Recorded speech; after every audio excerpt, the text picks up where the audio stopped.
చూసా మోరీ అన్న ఉందేమన్నాడా మోరీ నీళ్ళు గలీజ్ నీళ్ళు డ్రైనేజ్ నీళ్ళు మోరీ పాస్ పోసిన అన్ని పిల్లలు తొక్కి లోపలికి వస్తారు అట్లా పాస్ పడితే పిల్లలు తొక్కొచ్చి ఇట్లా గలీజ్ చేస్తారు. రోజు చూడు మళ్ళీ అయితే పాచి అంతా నిలబడి ఉంటుంది, ఇదంతా పాచి నిలబడి ఉంటుంది. నీళ్ళు జ్వరాలు వాంతులు బేదీలు కాంటే కావేమన్నా మొత్తం అదేనా అందరికి నీళ్ళు డ్రైనేజీ నీళ్ళు కాలు వేసాక ఒక 15 రోజులు బాగుంచుడన్నా రోడ్ వేసాక తర్వాత ఇంక మామూలు అయిపోయింది. ఎన్ని రోజుల నుంచి మున్సిపాలిటీ వాడు రారన్నా, మున్సిపాలిటీ చూస్తారు కసునట్టు నూకుతారు, వాళ్ళ పని వాళ్ళు చేసుకుంటారు. లేస్తే ఈగలు కూర్చొని మళ్ళీ ఇంట్లోకి రావేమన్నా ఈగలు అవి అట్లా పోతారు అంతే. ఇంకా అన్నం మీద ప్లేట్ల మీద కూర్చోవా మళ్ళీ ఏడాడే కాలరా వస్తా ఉంది అది వస్తా ఉంది అంటుంటారు. మళ్ళీ ఎట్లుండాలి ఇక్కడ ఉన్నారు, బాంటీలు ఉన్నారు, అందరు ఉన్నారన్నా. పిల్లలకి జ్వరాలు వస్తున్నాయి ఈ నీళ్ళ నుండి అంతా చాలా గలీజ్ అయిపోయింది. వాంతులు నా కూతురుగా వచ్చింది. డ్రైనేజీ నీళ్ళు మొత్తం అన్ని మొత్తం ఎవరు పట్టించుకోరన్నా. ఇక్కడ ఏడా లేదన్నా, లైన్ అంతా మొత్తం చాలు అయితే చాలు.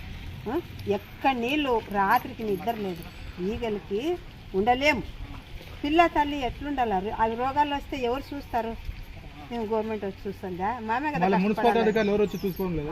చూసిపోయారు.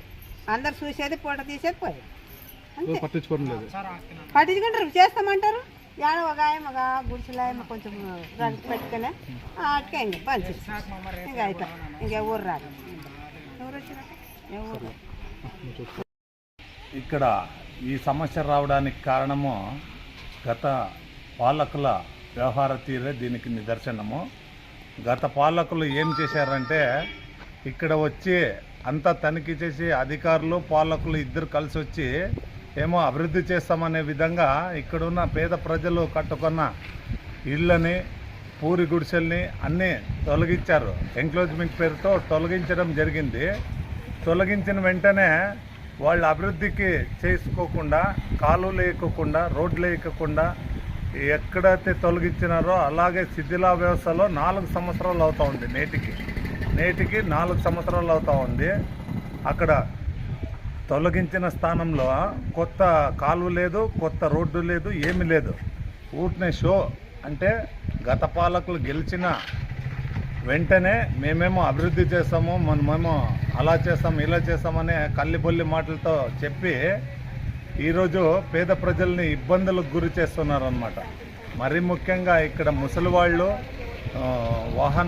వాహనదారులు, తర్వాత నిండు గర్భిణీలు, చిన్నపిల్లలు వీళ్ళంతా ఈ మురికి నీటితో చాలా తీవ్ర అవస్థలు పడుతూ ఉన్నారు. ముసలి వాళ్ళు అయితే నడవడానికి కూడా వీలు లేకుండా పోయింది. ఇప్పుడు వర్షాకాలం లేదు, అదే వర్షాకాలం గిన వస్తే గిన ఒక అడుగు మేర గుంతలు పడతాయన్నమాట. ఈ రోడ్లో అడుగు మేర గుంతలు పడడమే కాకుండా ఇక్కడ కృష్ణమూర్తి లేఅవుట్కి మెయిన్ డిస్పోజల్ పోవాలంటే మెయిన్ కాలువ అన్నమాట. ఇది మెయిన్ కాలువ. గతంలో మా తెలుగుదేశం పార్టీ అధికారంలో ఉన్నప్పుడు ఎస్టిమేట్ వేయించి తొలగించాలని వచ్చిన వెంటనే ఇక్కడ ఉండే పేదలు ఇల్లు కట్టుకొని ఉండే స్థానంలో తొలగించాలంటే వాళ్ళకి నోటీసులు ఇవ్వాలంటే వాళ్ళకి ప్రత్యామ్నాయం చూపించిన తర్వాత మనం తొలగిద్దామనే లోపల కోడ్ వచ్చింది. కోడ్ వచ్చిన వెంటనే మేము ఇంకా ఆపేసినాము. ప్రభుత్వం మారింది. ప్రభుత్వం మారితే ఇప్పుడు వచ్చిన పాలకులు అదేది వీరికి పేద ప్రజలకి ఇంకో చోట స్థలాలు ఇవ్వకుండా, ఇంకో చోట ప్రత్యామ్నాయం చూపకుండా డైరెక్ట్గా వచ్చేదో కాలు మీద ఉందనే ఉద్దేశంతో తొలగించినారు. తొలగించిన పాపం ఎక్కడైనా పోనీ, తొలగించిన చోట కొత్త నిర్మాణాలు ఏమన్నా చేపట్టినారంటే అది లేదు. దానికి నిదర్శనమే ఈరోజు ఇలా మొత్తం మురికంతా బయటకు వచ్చి మురికంతా రోడ్డు పాలవుతూ ఉంది, కాలువలు లేకుండా. దానివల్ల ఇది నేను ఇప్పుడున్న పాలకులకి, గత పాలకులకి చెప్పడం ఇదే అన్నమాట.